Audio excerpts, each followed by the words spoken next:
Manchester City versus Tottenham Hotspur. This game is an early morning kickoff, and as once Mahatma Gandhi once said, never back the early morning kickoff. But I disagree with him at this point because look at these last 5 matches. 4-0 at the Etihad for Tottenham Hotspur. Insane. And I also remember a few late winners for the within this match, like Steven Bergwijn's goal, as well as Raheem Sterling in the Champions League. Yeah.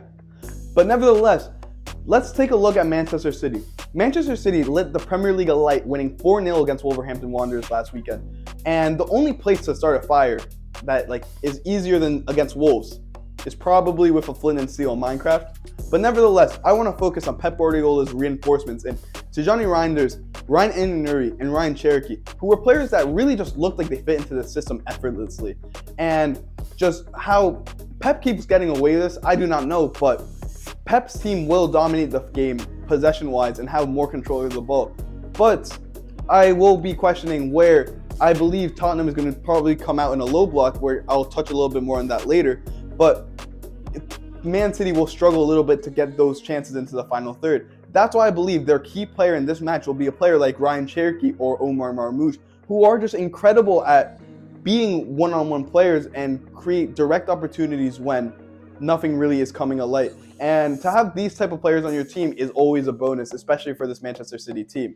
Now going into Tottenham Hotspur, I expect this Tottenham team to line up more similarly to how they did against PSG, playing with a low 5-back compared to how they did at Burnley in a 4-3-3.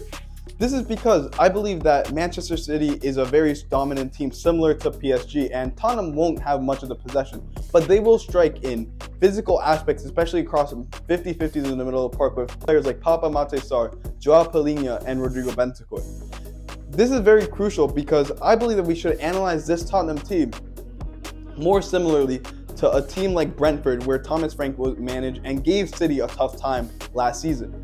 Last season, tying 2-2 as well as losing 2-1, but in both games, just putting up an incredible fight, and where Manchester City it seemed as if they were overwhelmed against this Brentford side. I believe that the key player in this game between Manchester City and Tottenham from the Tottenham point of view will be Papa Mate Sarr, because he's a player who's impressed me significantly so far in this season, where playing incredible games against PSG, as well as being able to find that final third pass, as we saw again when he played Brennan Johnson in behind on the weekend. But overall, he's just a strong player. He's very good on the ball and can get into dangerous positions for Manchester City, where I believe if he plays a great game, Manchester City can't do anything to stop him. And with that said, I believe that the result of this game will be a high-scoring game.